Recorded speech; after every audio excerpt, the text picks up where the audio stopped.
Hey everyone, welcome back to Marketing 100. I'm Kayle, your salon and spa business bestie, and I'm joined today, as always, by my good friend and the founder of the Salon Business, John Hallberg.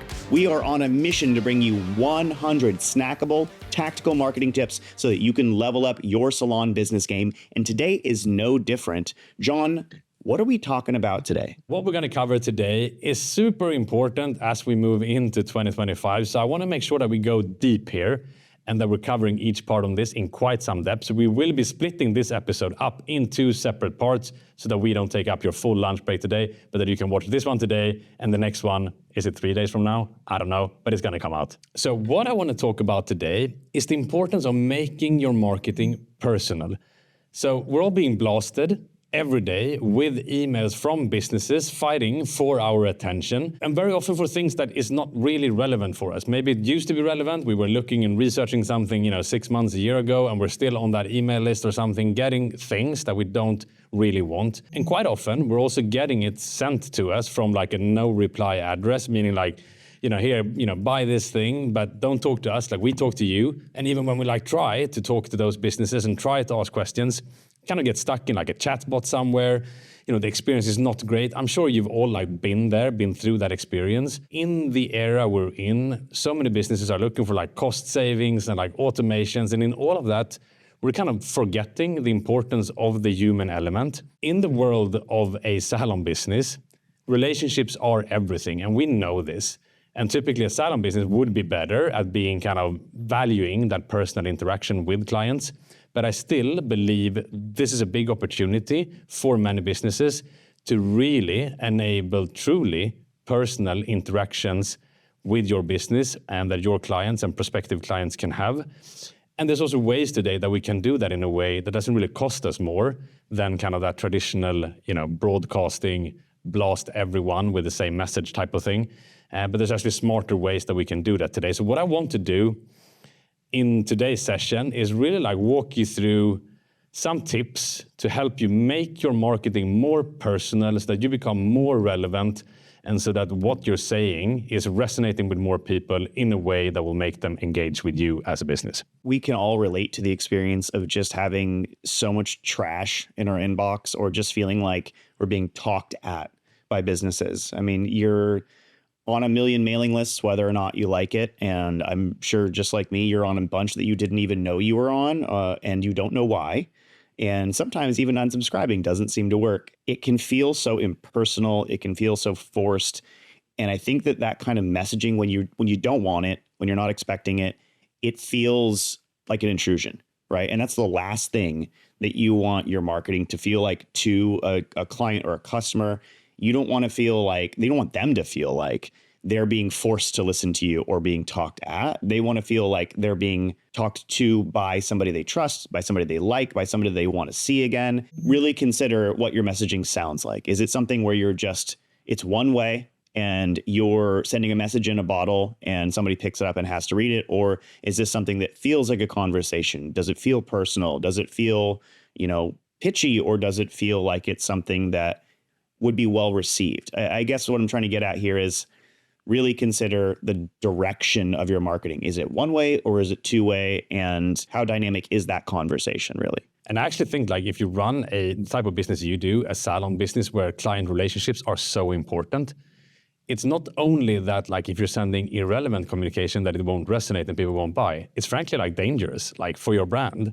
If you're coming across as kind of tone deaf, and if you're using, tactics like SMS or text marketing where you're really being in their very personal zone, right? And you keep sending things that is not, what they're looking for.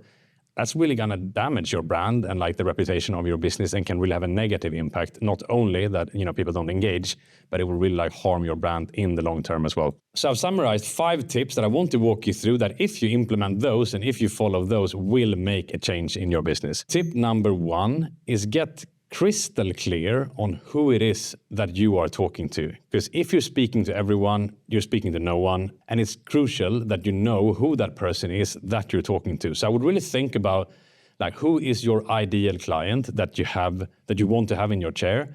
Spend some time really going into who is this person. And I'm sure you have a few of those. I hope you have a few of those that are coming in regularly to your business. Really picturing them in front of you that spending some time in your mind, just like, okay, so what do they usually talk about? Like, what do they bring up as reasons for coming here?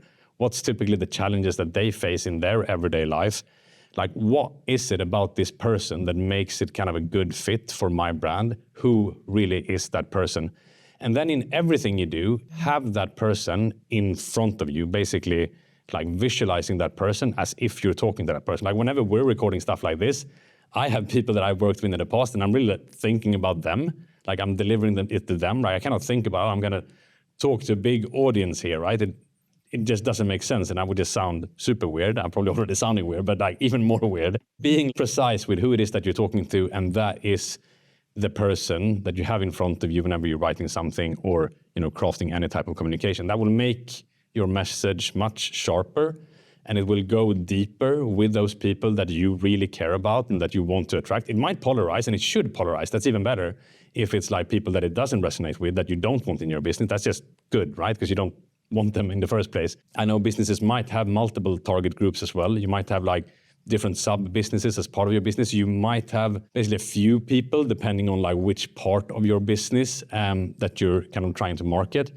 And that could be the case where you might actually have like multiple profile for, in specific executions. But generally speaking, I would always have like at least one that is like your main profile that you always come back to as kind of like the default person that you're talking to in all your communication. And it would just make it feel much more human, much more as a friend talking to a friend rather than like a business talking to an audience. Because when a business talks to an audience, like people disconnect. What John's referring to here is like a customer persona is often what it can be called. And that might sound impersonal because it is such a technical marketing term, but the whole intent of it is to be more personal. And I think that's what's so important about it is you're creating this profile of a person and the things they like and dislike and the things they talk about or the things that they think are funny or not. And sort of the more granular that you can get with what kind of person you are communicating with, the better that your messaging to them is going to come across. I think a great way to think about this is like if you're texting a friend, the things that make them laugh, the things that they like to talk about. Maybe you avoid certain topics because it's touchy with them, right? Because you know them so well, you're better able to talk to them in a way that relates to them. You're better able to engage with them, and you're better able to avoid the pitfalls that somebody who doesn't know them well might come across. Picture somebody you don't know very well that you're meeting at a party. Sometimes it can be kind of awkward. You don't know what to talk about. Maybe you're just making small talk. That sort of like small talk, to me, that is the shitty marketing messaging that most businesses have, right? Like they're just scratching the surface of what they think people like. And like nobody likes that person at the party who's just like talking about banal, boring shit. So I think it's important to like keep in mind, like the better you know who you're talking to, the better able you're going to be to appeal to them, the better able you're going to be to get underneath that surface level and really communicate them in a way that they relate to, in a way that they care about, or in a way that makes them stop for a second and actually continue reading whatever it is that you're sending to them. Because if it doesn't feel that way, if the first sentence, even the headline of whatever you're sending, let's just say it's an email, right? Or if it's a text message, that first little bit, if it doesn't grab them, they're not going to read the rest of it. And I think that's like such a crazy thing to think about. Like our attention spans are shorter and shorter and shorter. But like, if you can't nail the intro to whatever you're saying, you've lost the person entirely. And that requires knowing who they are and what they care about very well, like very in depth. And I think we forget that a lot. We think that like people they're going to read this because we sent it. No, as somebody who sends emails all the time, I'll tell you right now, I know how many people open them. And there's a lot of times that it doesn't happen. You know what I mean? It's a miss. Some messages don't connect. So it's important to get in touch with those people in your mind when you're creating your messaging to them. It has to be detailed. You have to know who you're talking to. And frankly, it becomes more fun as well. Like it becomes easier. Like if we're coming back to writing an email, I mean, it could be a social post, it could be anything, right? But it just comes more natural when you're just thinking about this as this friend that you're actually helping out, and you're not thinking about, oh, I need to be perfect and I need to like do all of this stuff because I have this audience in front of me. Because often what happens is like we're almost like over-engineer. So it just makes it, I think, more fun, and whatever content and whatever you're writing or creating will just flow more natural when you have like one person that you're talking to as well. KISS, keep it simple, stupid. That's the best way to go about these things. and it'll serve you better in the long run. Right. So tip number 2 is to send targeted communication. Whatever platform you're using as kind of a salon software, or using an email platform for sending emails, or a text platform for sending, like whatever, that platform, if you're using the right one, should allow you to segment your customers. And ideally, that platform should know like what, past behaviors that client have had with you, like what type of services do they normally take, who in your team do they typically book with. Like it would have all that type of information as part of the software, right? So using that information to your advantage to make sure that rather than like, okay, I'm going to send this email out or text message out, I'm just going to send it to everyone, the likelihood that will resonate is pretty slim, unless you're like a very niched business that really focus on like one specific thing only.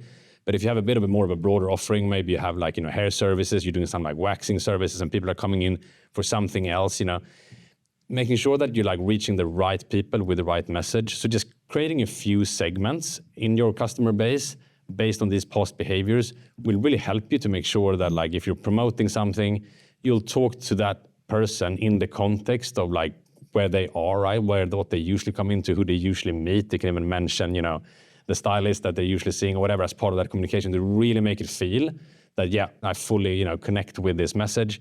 And it just makes much more sense than if you're just like sending something that is kind of like generic to everyone. So that would be like tip number 2 is just make sure you can segment your customer base and send targeted communication based on that. This is really difficult if you don't have a good way of tracking this information. Like, I don't want to make this sound easier than it is. It can be very, very, very easy if you are using the right tools. So keep that in mind. There's some, salon software out there that's better at doing this than others. One of the reasons we recommend MangoMint all the time is because it tracks this data so well, and it allows you to utilize it for your marketing messaging or for communications. So that is something to consider. Make sure that your software gives you the tools that you need to be able to like actually effectively market or track specific things, what this client buys regularly, or who this person sees, or how long it's been since they've come in last, right? Being able to take that information and translate that into segmenting those people, these audiences that you have, these customers that you have, into a specific audience so that you can communicate with them more directly and more granularly. That's a really, really important feature, and one that I highly recommend. I can't recommend enough in the salon software that you use or in the software toolkit that you have for your business. Oops, wait, John, sorry.